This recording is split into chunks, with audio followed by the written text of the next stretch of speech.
Assalamualaikum warahmatullahi wabarakatuh.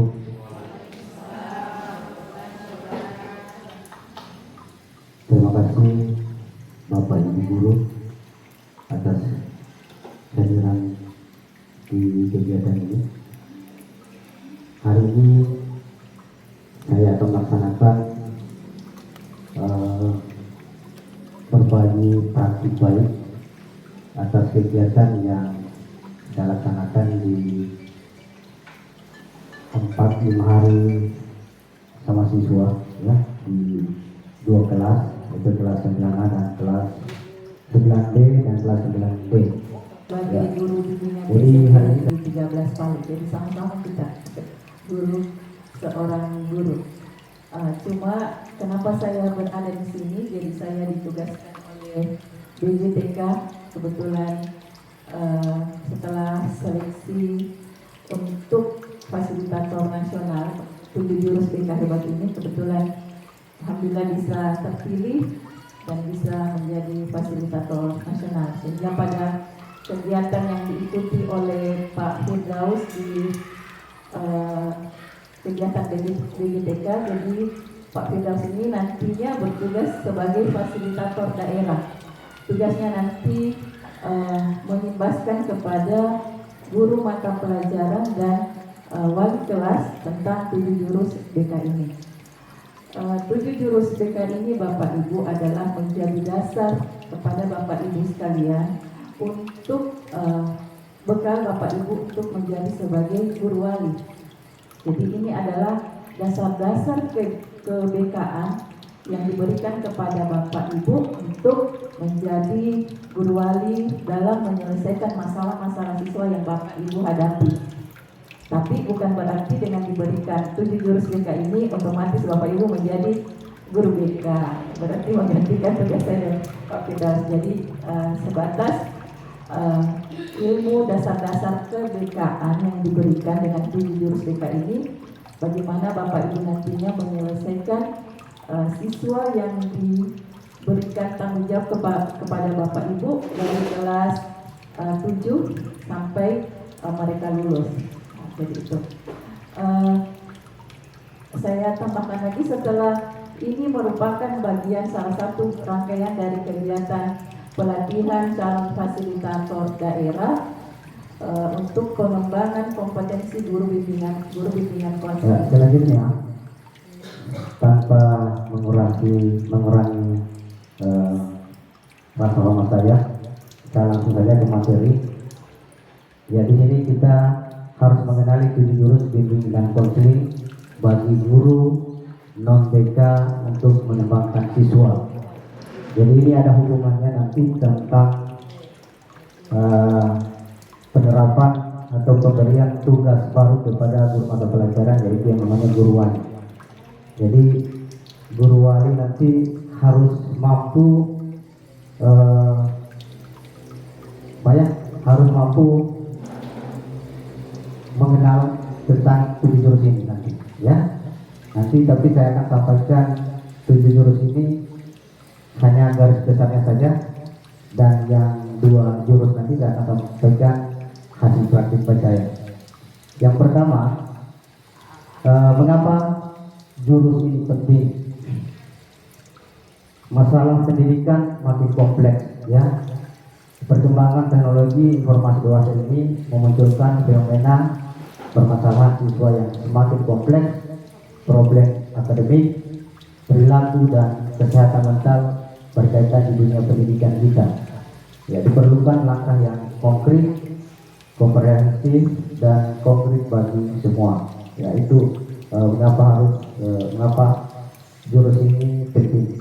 Yang kedua, perlunya bimbingan konseling sebagai ruang yang aman. Ya, di tengah hiruk-pikuk masalah yang semakin kompleks, bimbingan konseling perlu untuk bertransformasi bukan sekedar tempat penyelesaian konflik, tapi konsultasi jika ada masalah semata, tetapi BK harus menjadi ruang aman untuk bertumbuh, mengenal potensi dan mempersiapkan masa depan gemilang untuk siswa. Dan yang jurus pertama, kenali potensi. Ya, kenapa kita harus mengenali potensi? Karena siswa ini mempunyai beragam eh, potensi kemampuan, ya, yang perlu kita harus ketahui sebagai guru, baik guru guru mata pelajaran maupun guru bimbingan konseling. Untuk mengetahui potensi siswa, kita harus melakukan asesmen, ya. Dari asesmen itu bisa kita tahu bahwa potensi anak ini apa, atau mungkin contohnya gaya belajar. Kadang kita mendapatkan di kelas ada mungkin siswa yang kayak murung-murung atau mungkin malas, ya.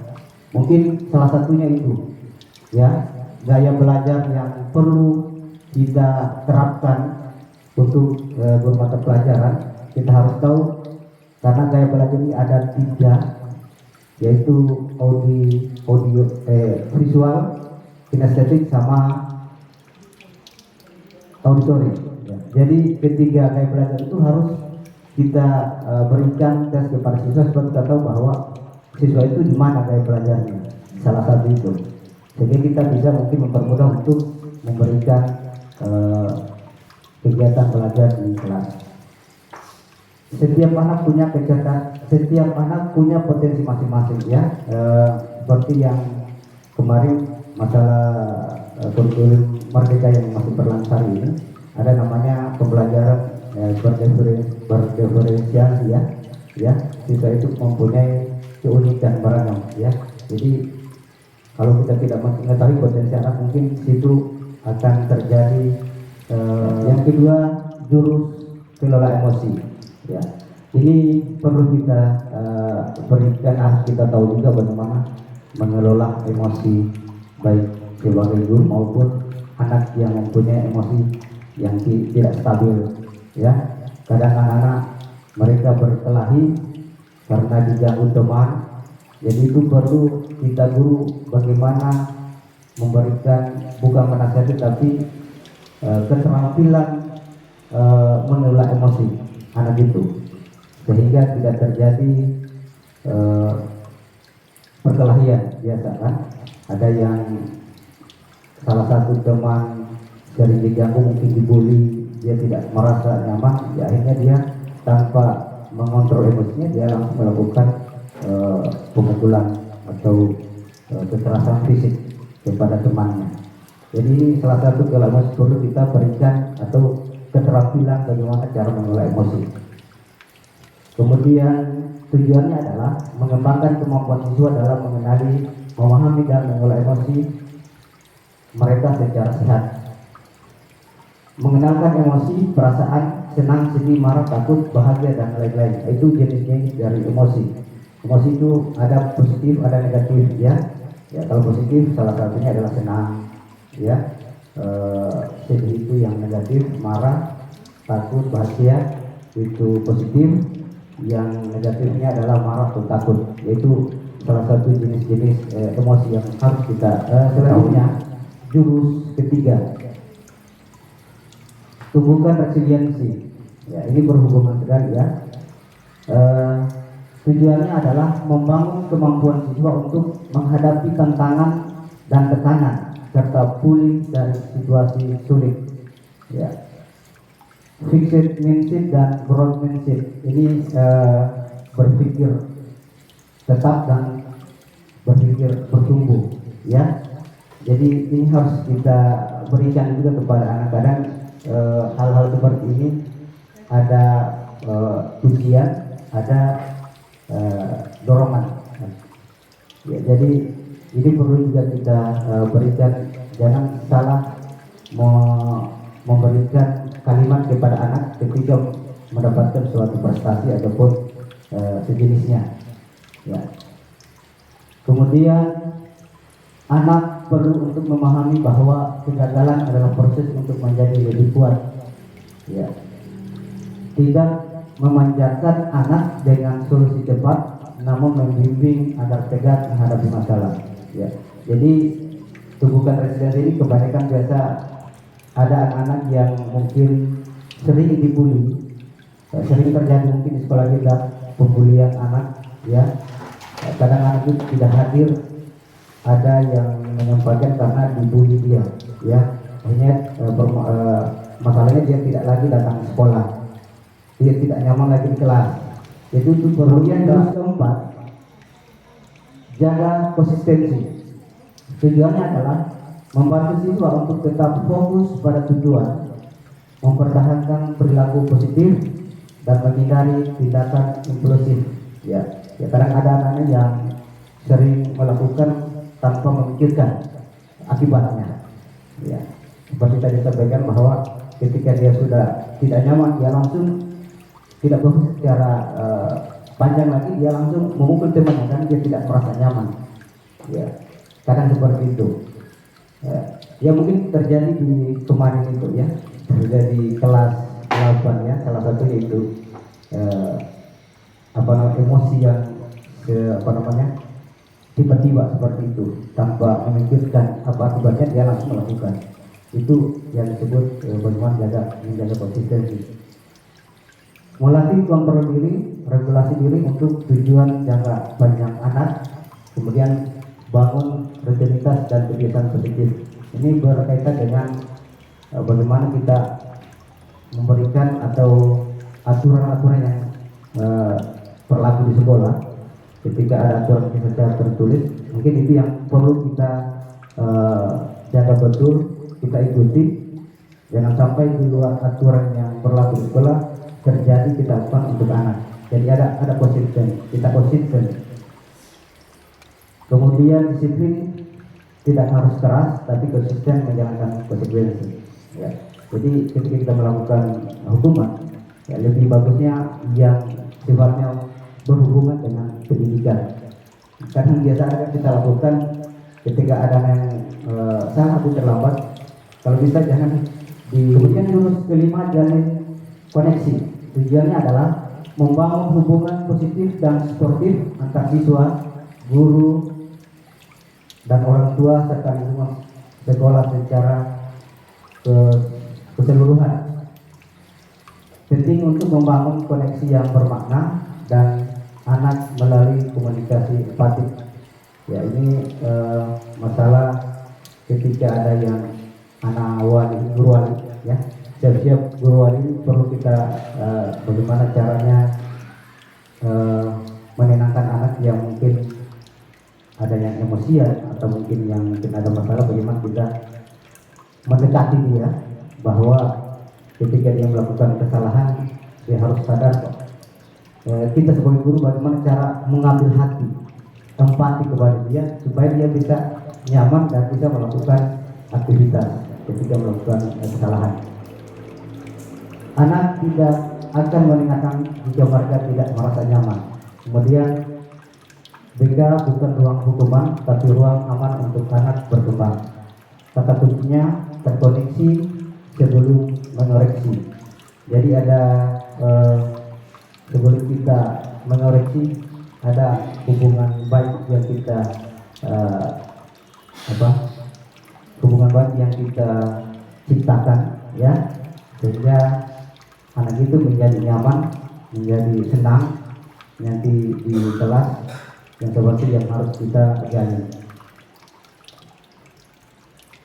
Yang keenam, bangun kolaborasi. Nah, ini hubungannya antara guru mata pelajaran, guru BK, guru wali kelas, maupun instansi yang ada di pemerintah Kabupaten Morowali. Ini perlu kita bangun kolaborasi. Tujuannya adalah mendorong kerjasama dan kerja tim di antara siswa dan pihak lain yang terlibat dalam proses pendidikan.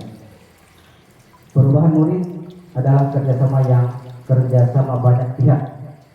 Keterlibatan guru wali kelas, guru BK, tenaga pendidik, orang tua, teman sebaya yang diperlukan. Itu perlu ada kerjasama yang baik. Kemudian bangun kemitraan dengan ahli stakeholder lainnya. Ya, banyak kita juga setelah kemarin ada mitra kerja antara instansi BNN. Kemarin itu bagaimana mensosialisasikan tentang pencegahan narkoba. Itu mitra yang pernah kita lakukan, ya itu bagus sekali. Mungkin perlu lagi kerjasama dengan kepolisian, kedokteran, ya, supaya ada ilmu-ilmu yang mereka pegang, bisa mereka mensosialisasikan kepada anak-anak kita supaya mengenal, sehingga mereka suka dengan profesi itu atau dengan hubungan kerja seperti itu. Jadi ada modal untuk anak kita tentang pendidikan, baik untuk kesehatan maupun tentang pendidikan kepolisian. Itu ada kerjasama yang baik. Baik juga tentang keamanan sekolah kita, perlu juga tentang kerjasama dengan Babinsa, ya, supaya jadi dengan anak-anak yang tawuran itu salah satu perlu kerjasama supaya sekolah kita aman. Tapi salah satu kemarin sudah ada dari Pamung Praja, ya, kita sudah ada kerjasama dengan MOU dengan dinas pendidikan, cukup bagus. Kata kuncinya adalah tidak ada murid hebat tanpa tim hebat.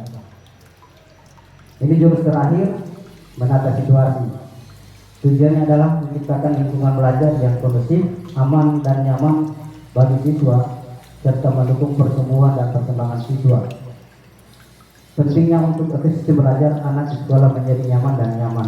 Jadi ini bagaimana kita menciptakan sekolah aman dan nyaman itu, seperti yang saya sampaikan tadi, itu kekerasan yang terjadi di sekolah itu perlu kita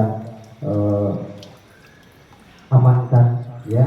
Kemarin kita mungkin sudah ada tim penanganan PPK tentang pembulian itu, itu perlu kita aktifkan kembali. Mungkin kemarin tidak berjalan. Ini perlu untuk kenyamanan anak-anak.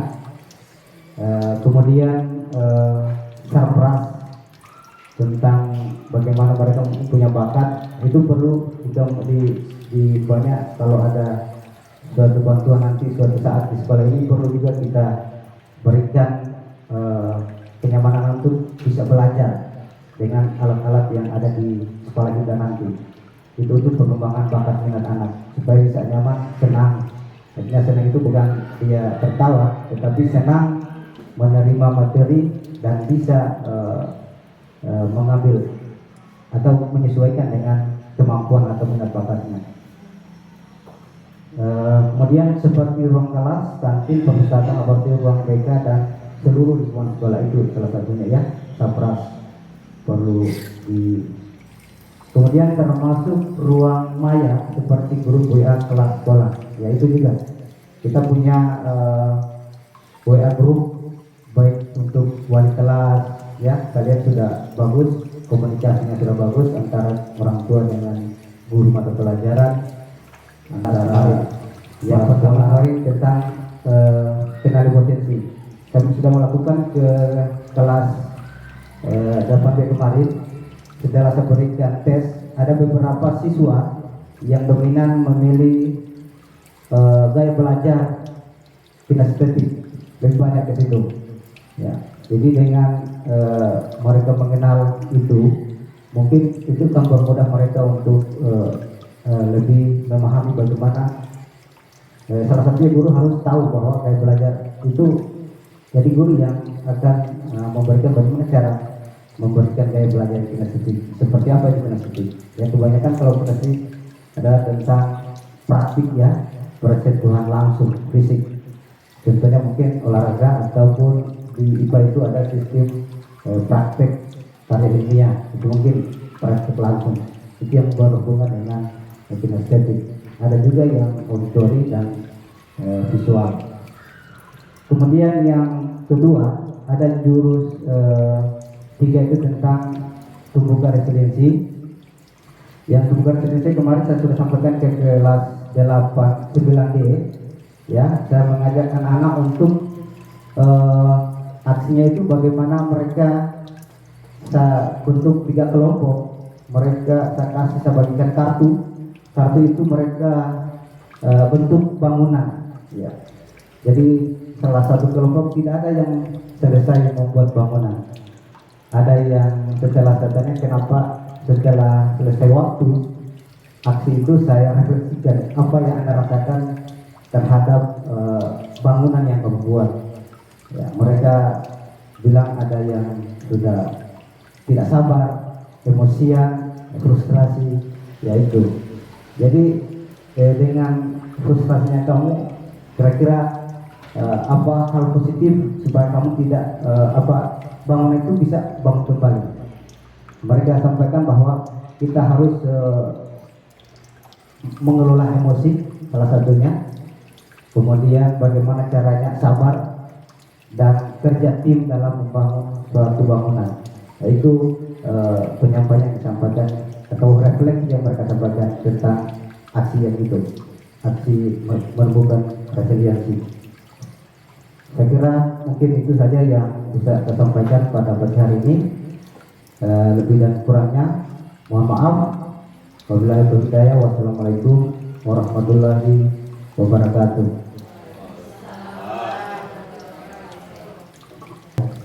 Mungkin ada pertanyaan? Saya Iya, silakan. Terima kasih. Assalamualaikum warahmatullahi wabarakatuh. Tadi kalau kita sudah dengar masalah di beberapa jurus kelima tadi, itu masalah sanksi. Ini sekarang biasa jadi apa namanya?